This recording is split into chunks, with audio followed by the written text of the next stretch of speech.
사도행전 4장 32절부터 35절까지 말씀으로 한마음과 한뜻이 되자, 한마음과 한뜻이 되자, 이런 제목으로 말씀의 은혜를 나누고자 합니다. 사람은 누구나 무언가에 붙잡혀서 살아갑니다. 그것이 자신과 이웃에게 유익한 것이기도 하고 어떤 경우에는 자신과 이웃에게 해가 되기도 합니다. 얼마 전에 러시아에 있었던 그 극장의 테러 사건을 보더라도 우리가 그걸 알 수 있죠. 100여 명이 넘는 많은 사람들이 그 잘못된 생각을 가진 사람들에 의해서 극장에 갔다가 목숨을 잃었습니다.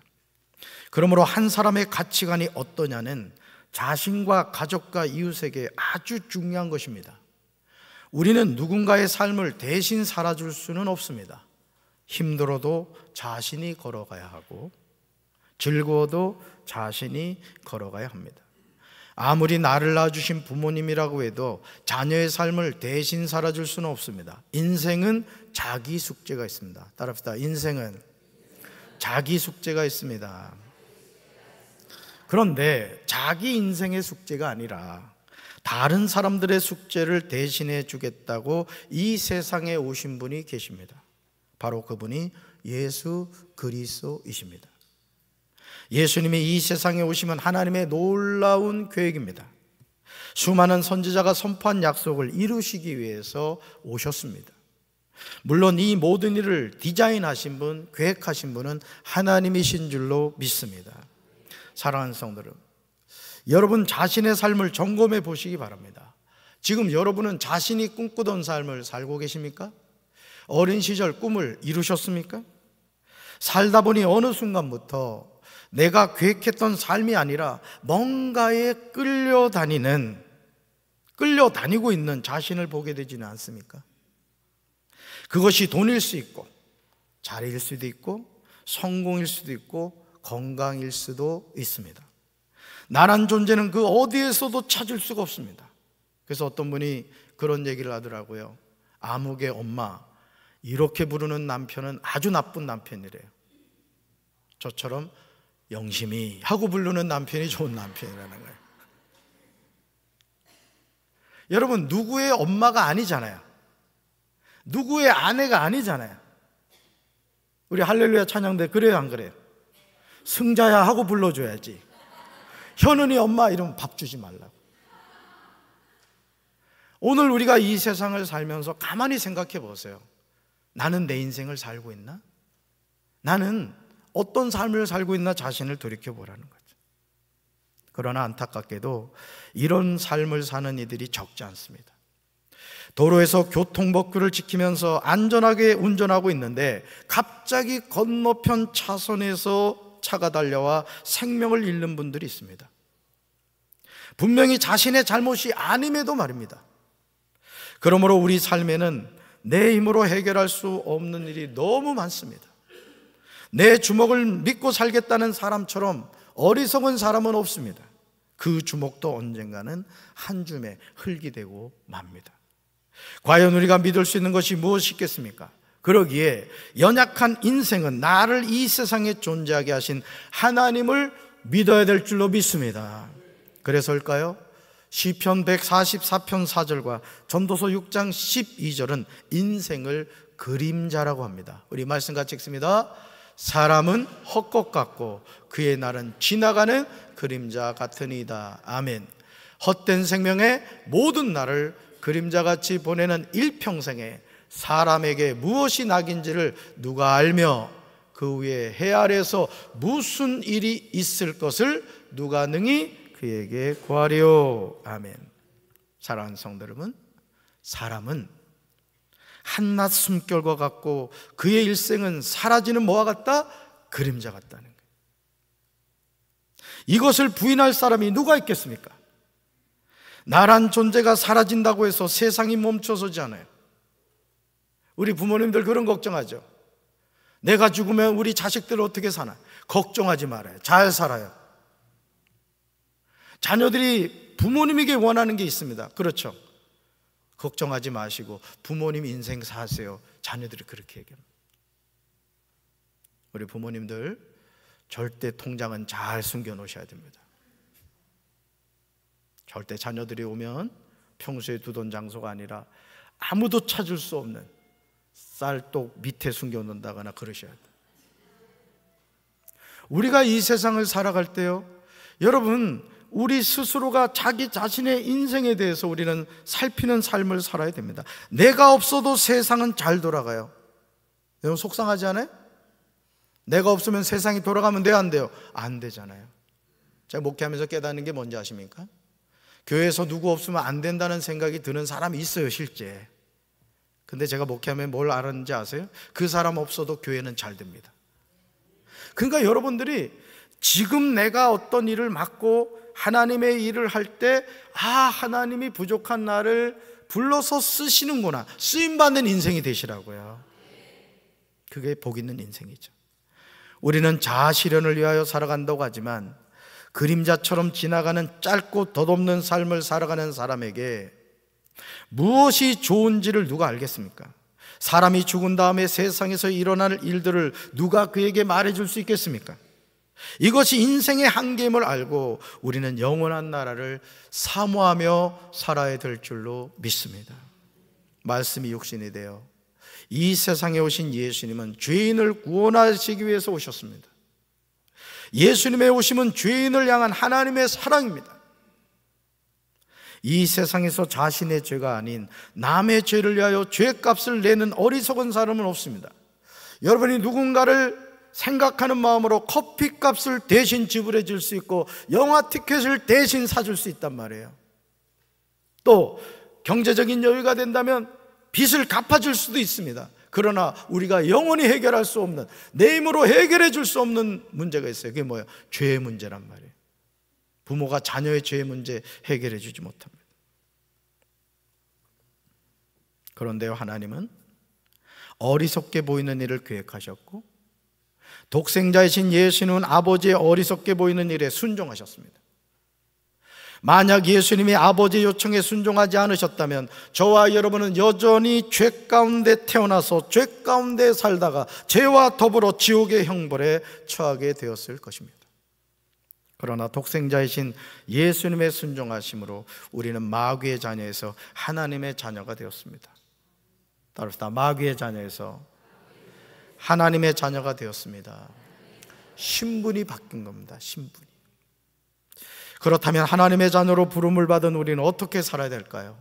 사도행전 4장 32절부터 35절은 오순절 마가의 다락방에서 성령을 받은 약 120여 명의 성도들을 통하여 시작된 믿음의 공동체가 어떤 삶을 살았는지를 보여주고 있습니다.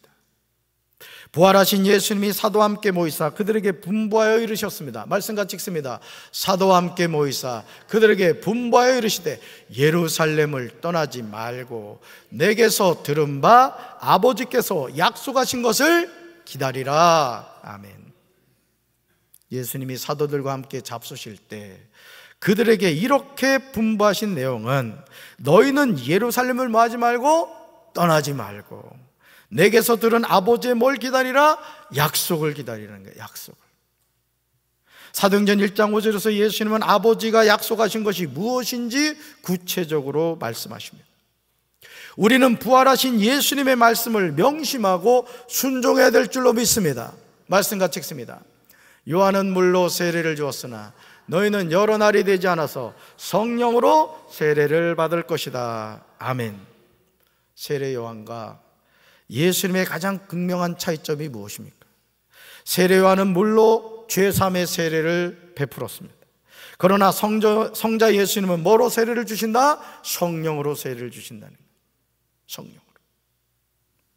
요한복음 1장 32절부터 34절에서 세례 요한은 예수님에 관하여 증언하고 있습니다. 말씀 같이 읽습니다. 요한이 또 증언하여 이르되 내가 봄에 성령이 비둘기같이 하늘로부터 내려와서 그의 위에 머물렀더라. 나도 그를 알지 못하였으나 나를 보내어 물로 세례를 베풀라 하신 그이가 나에게 말씀하시되 성령이 내려서 누구 위에든지 머무는 것을 보거든 그가 곧 성령으로 세례를 베푸는 이인 줄 알라 하셨기에 내가 보고 그가 하나님의 아들이심을 증언하였노라 하니라. 아멘. 세례 요한이 증언하고 있는 예수님이 어떤 분이십니까? 성령이 비둘기같이 하늘로부터 내려와 그의 위에 머물렀습니다. 그분은 성령으로 세례를 베푸시는 분입니다. 그리고 부활하신 예수님이 너희는 몇 날이 되지 않아서 성령으로 세례를 받을 것이라고 말씀하셨습니다. 이것이 그리스도인의 바른 삶의 모습입니다. 오순절 마가의 다락방에 임한 성령님은 한 사람도 예외가 없었습니다. 혀처럼 생긴 불꽃이 사람들의 눈앞에 나타났습니다. 그 불꽃은 여러 갈래로 갈라져 그곳에 모인 한 사람 한 사람 위에 머물렀습니다. 저는 이 시간 성령님께서 이 2부 예배에 참여한 우리 사랑하는 성도들 각 사람 머리마다 성령의 임재가 있게 되길 주님의 이름으로 축원합니다. 주님의 이름으로 축원합니다. 사람들은 다 성령으로 충만해졌어요. 그리고 성령께서 말하게 하시는 대로 자기들의 언어와 다른 외국어로 말하기 시작했습니다. 하나님의 자녀는 성령 충만해야 승리하게 됩니다. 따라합시다. 하나님의 자녀는 성령 충만해야 승리하게 됩니다. 아멘이십니까? 그러나 세상 사람들은 성령으로 충만한 사람들의 모습을 보면서 그들이 세술에 취하였다고 빈정거렸습니다. 이에 베드로는 사도행전 2장 14절 이하에서 오순절 설교를 합니다. 베드로가 설교에서 인용한 말씀은 요엘 2장 28절 이하의 말씀과 시편 16편 8절 이하의 말씀입니다. 선지자 요엘의 예언이 성취가 된 거예요. 하나님은 말씀하신 대로 역사를 주관하시는 분인 줄로 믿습니다. 여러분, 우리가 드라마를 봐도 말이죠, 이 작가, 유명 작가의 특징이 뭔지 아십니까? 요즘 눈물의 여왕 나오잖아. 눈물의 여왕. 목사님이 기도는 안 하고 드라마를 보는가 보다. 여러분, 저도 좀 보는 게 있어야 될 거 아니에요. 그 김수현이 저처럼 너무 잘생긴 것 같아. 아멘 한 자에게 복이 있을지어다. 여러분, 그 여자 배우 누구죠? 김뭐죠? 지원이에? 너무 예뻐. 우리 집사람보단 조금 못생겼지만은 나는 그 눈물의 여왕 끝나고 둘이 결혼했으면 좋겠어. 우리 기도할까요? 너무 어울리잖아, 그지? 네. 김수현이도 38살이라더라고. 이제 장가 갈 때가 됐어. 내가 저기 줄에 서줄 수 있는데 연락 오면. 네. 여러분, 무슨 말씀을 드리려고 하냐면은 이 드라마도요, 이 유명 작가의 그 특징이 뭐냐면 꼭 끝부분에서 다음 회를 기다리게 만드는 거예요. 그래 안 그래? 그래서 어떤 분들은 눈물의 여왕 다음 회차를 기다리는 것이 삶의 의미가 되는 분이 있어. 근데 여러분, 이 성경을 보면요, 성경은 눈물의 여왕보다 더 기다려지는 말씀들이에요. 하나님이 선지자를 통해서 예언을 하시거든요. 그리고 그 예언의 말씀이 이루어지는 거야. 그래서 성경 말씀은 설렘을 가지고 읽어야 되는 거예요. 할렐루야, 할렐루야. 선지자 요엘의 예언이 성취되었습니다. 하나님 말씀하신 대로 세상 만물을 주관하시죠. 베드로의 오순절 설교를 들은 사람들은요, 마음에 찔려 베드로와 다른 사도들에게 물었습니다. 형제들이여, 우리가 어떻게 하면 좋겠습니까? 이 질문에 관한 사도 베드로의 대답은 명확합니다. 어떤 타협도 없어요. 말씀 같이 읽습니다. 베드로가 이르되 너희가 회개하여 각각 예수 그리스도 이름으로 세례를 받고 죄 사함을 받으라. 그리하면 성령의 선물을 받으리니. 아멘. 사랑하는 성도 여러분, 이 세상에 사는 모든 사람은 이 패역한 세대에서 구원을 받아야 할 영혼들인 줄로 믿습니다. 죄 많은 이 세상은 우리의 본향이 아니라고요. 우리의 본향은 주님이 계신 천국인 줄로 믿습니다. 이것을 명심하고 살아야 돼요, 여러분. 아파트 좋은 거 샀다고, 좋은 차 샀다고, 물론 좋습니다. 담임 목사로서 저는 여러분들이 좋은 아파트, 차도 좋은 거 사고, 로또도 되고 그냥 다 잘 됐으면 좋겠어. 믿어지지 않으니까 아멘 안 하네 보니까. 진짜요, 진짜. 저는 여러분들 잘 됐으면 좋겠어요, 담임 목사로서. 길 가다가 걷어찼는데 다이아몬드를 걷어차고 말이죠. 미끄러져 자빠졌는데 뒤통수에 말이죠, 금덩어리가 이렇게 막 박히고 말이죠. 근데 죽으면 안 돼. 박혀 죽으면 안 된다고. 잘 되기를 바라요. 아멘. 근데 중요한 건 항상 뭘 기억해야 되냐? 잠시 머물 곳이다 이거예요. 그러니까 하나님의 자녀는 항상 이 마음을 가지면요, 인생의 모든 문제에서 자유해지는 거예요. 형제들아, 우리가 어찌할꼬? 베드로의 설교를 듣고 마음의 찔림을 받은 사람들에게 베드로가 제시하는 방법이 뭔지 아십니까? 따릅시다. 너희가 회개하라. 다음으로 뭐라고 얘기하냐면, 따릅시다. 예수 그리스도의 이름으로 세례를 받으라. 그리고 뭐라고 하냐면, 따릅시다. 죄사함을 받으라. 그리하면, 따릅시다. 성령의 선물을 받게 될 것이다. 자, 첫째가 뭐고요? 너희가 회개하라. 예수 그리스도로 세례를 받으라. 그 다음 죄사함을 받으라. 그럼 어떻게 된다? 성령의 선물을 받게 된다. 할렐루야. 베드로의 설교를 들은 수많은 사람은요, 베드로가 말한 대로 세례를 받습니다. 그리하여 이날의 신도의 수가 3,000이나 됩니다. 여러분, 오순절 설교에서 베드로의 설교를 들은 사람들이 죄를 회개하고 돌이켜 예수쟁이가 됐는데 몇 명? 3,000명이 돌이켰다. 그래서 원주에 있는 어느 교회는요, 교회 이름이 3,000교회야. 우리 교회도 바꿀까? 네? 여러분, 하나님은 능히 역사하시는 하나님이에요. 오늘 박기중 권사님이 우리 교회 비전을 기도를 통해서 얘기하셨다며요. 유치부교회 몇 명? 50명. 어린이교회, 청소년교회,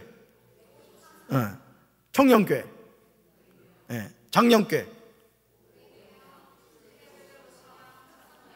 할렐루야. 이루어질 줄로 믿습니다. 여러분, 하나님이 함께 하시는데 불가능한 일이 있어요, 없어요? 없어요. 오늘 베드로가 설교 한 번 했더니 몇 명이 회개하고 돌아왔다? 3,000명이 회개하고 돌아왔다. 그들이 사도의 가르침을 받고 서로 교제하고 떡을 떼며 오로지 기도하기를 힘씁니다. 그러면서 놀라운 현상이 나타나게 되는데, 믿는 사람이 다 함께 있어 모든 물건을 통용합니다. 재산과 소유를 팔아 각 사람의 필요를 따라 나눠줍니다. 날마다 마음을 같이하여 성전에 모이기를 힘씁니다. 집에서 떡을 뗍니다. 기쁨과 순전한 마음으로 음식을 먹습니다. 하나님을 찬미합니다. 온 백성에게 칭송을 듣습니다. 그리고 그 결과 주께서 구원받는 사람을 날마다 더하게 하십니다. 얼마나 멋져! 나는 우리 사랑하는 성도들이 영권의 복 받게 되길 바라요. 인권의 복 받게 되길 바라요. 물권의 복 받게 되길 바랍니다. 그래서 우리 성도들 가운데 어려운 성도가 있다 그러면 계좌번호를 알아가지고 1억 딱 보내주면서, 권사님 아멘 한 자 될 줄로 믿습니다. 얼마 안 돼, 더 필요하면 얘기해. 그런 복 받게 되길 바라요. 이게 보면 그렇더라고요. 장사도 잘하는 사람이 있어. 머리도 잘 깎는 사람이 있다고. 음식도 맛있게 하는 사람이 있다니까. 은사예요, 은사. 여러분, 성경에 보면요, 재물 얻을 능력을 우리에게 주셨다고 했어요. 나는 우리 성도들이 다 이 능력 받게 되길 바래요. 그래서 선교사님 한 가정을 그냥 전적으로 책임지는 거예요. 1년에 말이에요 5천만 원씩 막 보내주는 그런. 당시 예수님을 믿는 사람들이 이런 공동체 생활을 했던 이유는 예수님이 곧 재림하실 것으로 믿었기 때문에, 이게 임박한 종말론이라는 거예요.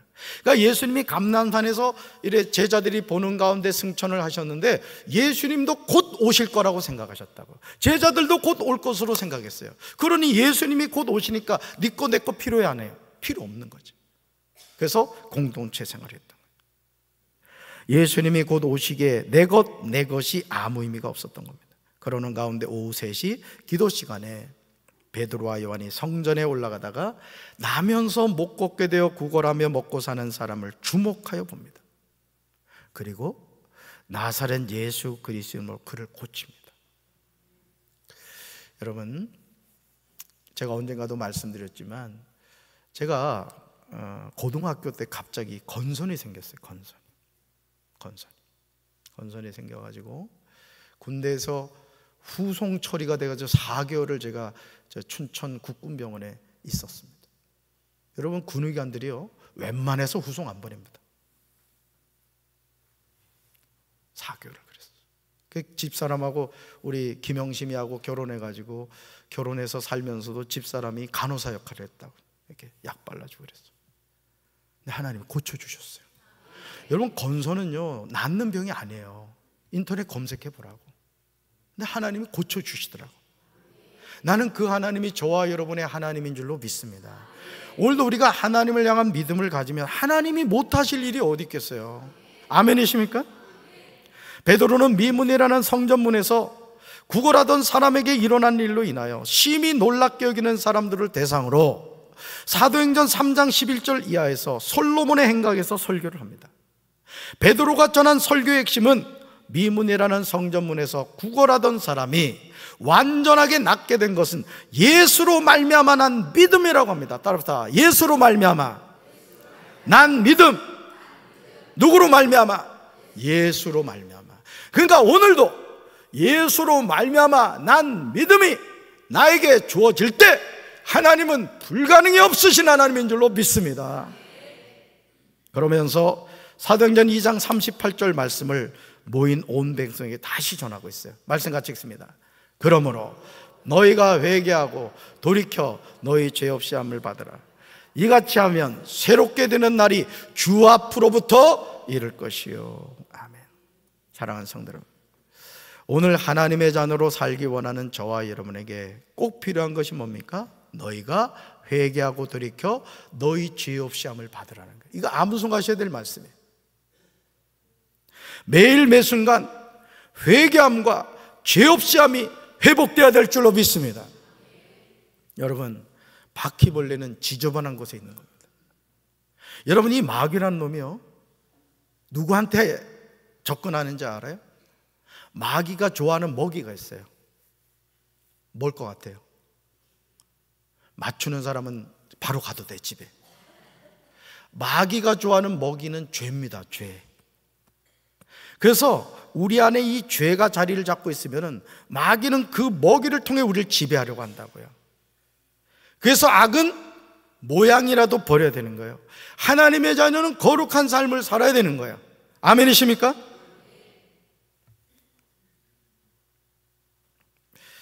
여러분, 베드로와 요한은요 미문이라는 성전문에서 구걸하던 사람을 고친 일로 인하여 산헤드린 공의 앞에 섭니다. 제사장들과 성전 맡은 자와 사두개인들은 예수 안에 있는 죽은 자의 부활이 있다고 백성을 가르치고 전함을 싫어했어요. 여러분, 이제 학교에서 애들에게 복음을 우리 교사들이 못 전합니다. 우리나라도 어느 순간 이렇게 돼버린 거예요. 우리가 넋놓고 있다가 이렇게 된 거라고요. 여러분, 사실은 어떻게 보면 그렇거든요. 믿는 선생님들, 교사들은 교직을 통해서 아이들에게 세상 지식을 가르쳐 주는 것보다 더 으뜸이 뭐냐? 예수를 전해주는 거거든요. 왜? 그 학교에 주님이 보내신 선교사라고, 선교사. 그런데 지금 학교에서 복음을 못 전하게 한다고요. 기도해야 될 줄로 믿습니다. 우리 아이들이 예수 믿어 하나님의 자녀가 되어야 될 줄로 믿습니다.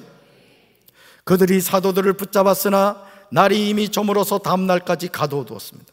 그런데요, 사도들의 말을 들은 사람들 가운데 믿는 사람이 많으니 남자 어른의 수가 약 5,000명이나 되었어요. 오순절 설교를 통해 몇 명이? 3,000명이 돌아왔고, 솔로몬 행각에서 설교를 통해 몇 명이? 5,000명이 돌아왔다고요. 왜? 하나님은 살아있고 하나님의 말씀은 운동력이 있기 때문에 그래요. 할렐루야. 이런 부흥의 역사가 우리 교회에 나타나게 되길 주님의 이름으로 축원합니다. 하나님의 말씀은 살아있는 줄로 믿습니다. 이튿날 관리들과 장로들과 서기관들이 예루살렘에 모였습니다. 그들은 베드로와 요한을 가운데 세우고 물었습니다. 너희가 무슨 권세와 누구의 이름으로 이 일을 행하였느냐? 이 질문에 관하여 베드로가 성령이 충만하여 대답합니다. 사도행전 4장 8절 이하에서 베드로의 대답은 막힘이 없습니다. 그러면서 사도행전 4장 12절에서 아주 놀라운 복음을 제시합니다. 우리가 암송해야 되는 소중한 말씀이에요. 말씀 같이 읽습니다. 이 예수밖에는 다른 아무에게도 구원은 없습니다. 사람들에게 주신 이름 가운데 우리가 의지하여 구원을 얻어야 할 이름은 하늘 아래에 이 이름밖에 다른 이름이 없습니다. 이 이름밖에 누구예요? 예수 그리스도. 할렐루야. 사랑하는 성도 여러분, 베드로와 요한이 담대하게 전하는 복음이 너무 놀랍지 않아요? 예수님 외에는 다른 어떤 이에게도 구원을 받을 수가 없습니다. 하나님께서는 온 세상에 우리가 구원받을 만한 다른 이름을 주신 적이 없어요. 그러니까 성철 스님이 이 복음을 알았다면 생고생하지 않고 무간지옥에 떨어지지 않았을 텐데, 안타깝게도 이 복음을 몰랐던 거예요. 오늘도 마찬가지입니다. 내 남편이 예수를 믿지 않는다, 내 자녀가, 나를 낳아주신 부모님이 예수를 믿지 않는다, 여러분 그 영혼 어디 갑니까? 지옥 갑니다. 여러분, 어느 부모가 자식이 불구덩이에 들어가는데 그 자식을 지켜볼 부모가 어디 있겠어요? 나는 우리 사랑하는 성도 여러분들 가정이 인가기도 되게 되길 주님의 이름으로 축원합니다. 구원은 하나님이 하시는 거예요. 우리가 순종할 때 하나님이 우리 자녀의 이름을, 우리 가족의 이름을 하나님 나라의 생명록에 기록해 주실 줄로 믿습니다. 베드로와 요한의 대답을 들은 관리들은 백성들 때문에 베드로와 요한을 어떻게 처벌을 할지 방법을 찾지 못하고 다시 위협하여 놓아줍니다. 베드로와 요한은 그 동료에게 가서 제사장들과 장로들의 말을 다 알립니다. 그들이 듣고 한 마음으로 하나님께 소리 높여 이릅니다. 빌기를 다하자 모인 곳이 진동합니다. 그들은 모두 성령으로 충만해서 하나님의 말씀을 담대하게 말하게 되었습니다. 이런 은혜가 우리 교회에 있어야 될 줄로 믿습니다. 따라합시다. 하나님의 교회는 복음을 전해야 합니다. 하나님의 교회가 복음을 전할 때 핍박받습니다. 그러나 살아있는 교회는 복음 때문에 당하는 고난을 두려워하지 않습니다. 더욱 힘을 쓰는 거예요. 여러분 인생의 고난과 역경으로 어려움 나가고 있으십니까? 다 그럴 거예요. 여기서 있는 박재진이도 그렇다고.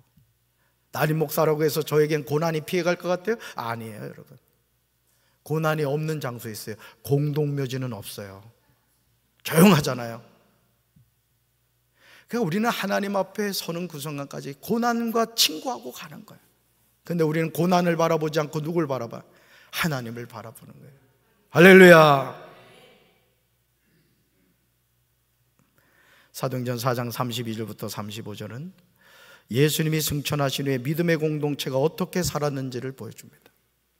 예수님을 영접하고 그 이름을 믿는 많은 신도가 다 한 마음과 한 뜻이 되어 아무도 자기 소유를 자기 것이라고 하지 않고 모든 것을 공동으로 사용합니다. 그들 가운데 가난한 사람이 한 사람도 없었습니다. 이런 은혜로운 공동체 삶이 가능했던 이유는 땅이나 집을 가진 사람들은 그것을 팔아서 그 판돈을 가져다가 사도들의 발 앞에 놓았고 사도들은 각 사람에게 필요에 따라 나누어 줬기 때문입니다. 그렇다면 어떻게 이런 믿음의 결단을 할 수 있었을까? 사도행전 4장 32절에 중요한 낱말이 나와요. 바로 이거예요. 믿는 무리라는 표현이에요. 자기 소유가 아깝지 않은 사람은 없습니다. 우리는 자본주의 사회에서 살아가고 있습니다. 그래서 내 것을 다른 사람에게 무상으로 준다는 것이 절대 쉽지 않습니다. 그러나 무리가 다 성령이 충만하여 담대히 하나님의 말씀을 전하면서 그들의 마음이 바뀐 거예요. 여러분 그 유퀴즈나 텔레비전에 가끔 나오는 분들 보세요. 평생을 땀 흘려 수고한 전 재산을 카이스트에 기부한다거나 또 자기가 나온 대학교에 기부한다거나 그럽니다. 뭘 깨달은 거죠? 아, 이 물질이 내 것이 아니구나. 이걸 깨달은 거예요.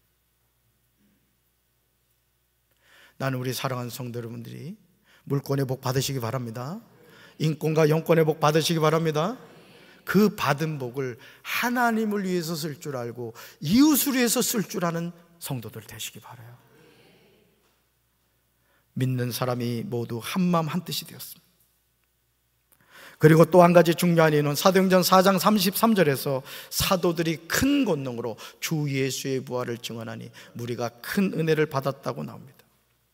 모든 물건을 통용하고 자기 재물을 조금이라도 자기 것이라고 하는 이가 하나도 없었다는 말은 집단 세뇌가 아니에요. 사도들은 계속해서 큰 능력으로 주 예수의 부활을 증언하였습니다. 하나님은 모든 사람에게 더 많은 은혜를 베풀었던 거예요. 자식도 그렇거든요. 자식도 언제 효도하느냐? 부모님의 은혜를 스스로 깨닫게 되면 내가 사는 게 어려워도 부모님한테 용돈 보내드려요. 용돈도 드릴 수 없는 형편이면 전화라서 드려가지고 엄마 고마워, 아버지 고맙습니다 전화를 하는 거예요. 왜? 은혜를 깨달으면 그렇게 되는 거예요. 하나님의 은혜도 마찬가지입니다. 하나님의 은혜를 깨닫게 되면 우리는 하나님의 기쁨된 삶을 살게 될 줄로 믿습니다. 이런 큰 능력과 큰 은혜가 있었기에 가능한 일이었어요. 하나님이 함께 하시면 이런 삶이 가능해집니다. 그러므로 이제 우리 교회가 회복해야 하는 공동체는 사도들이 큰 능력으로 주 예수님의 부활을 증언하였고 사람들은 모두 큰 은혜를 받았던 것처럼 믿음의 지체들이 한 마음과 한 뜻이 되어 부활의 증인이 되어야 될 줄로 믿습니다. 나만 예수 믿고 구원받는 것이 아니라 나로 말미암아 우리 가정이 인가기도가 되고 나로 말미암아 내 주변에 예수 모르는 사람들이 예수님으로 구원받는 하나님 나라의 백성들이 되어야 될 줄로 믿습니다. 이것이 복음의 빚진 자인 저와 여러분이 갚아야 될 빚인 줄로 믿습니다. 이런 은혜가 우리 사랑하는 성도 여러분의 삶에 함께 하시기를 주님의 이름으로 축원합니다. 가슴에 손 얹겠습니다. 사랑의 주님, 우리가 이 세상을 살면서 얼마나 많은 착각 속에 살아갑니다. 내 인생의 주인은 내 것이라고 착각을 합니다. 그러나 곳곳에 호흡이 사라지면 우리는 싸늘한 시신이 되고 맙니다. 주님, 한 마음과 한 뜻이 되어 부활의 증인된 삶을 살아가게 도와주시옵소서. 우리가 주님의 은혜를 잊어버리지 않게 도와주시고 주님과 동행하는 삶을 살게 하옵소서.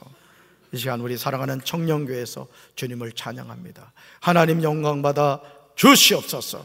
예수님 이름으로 기도합니다. 아멘.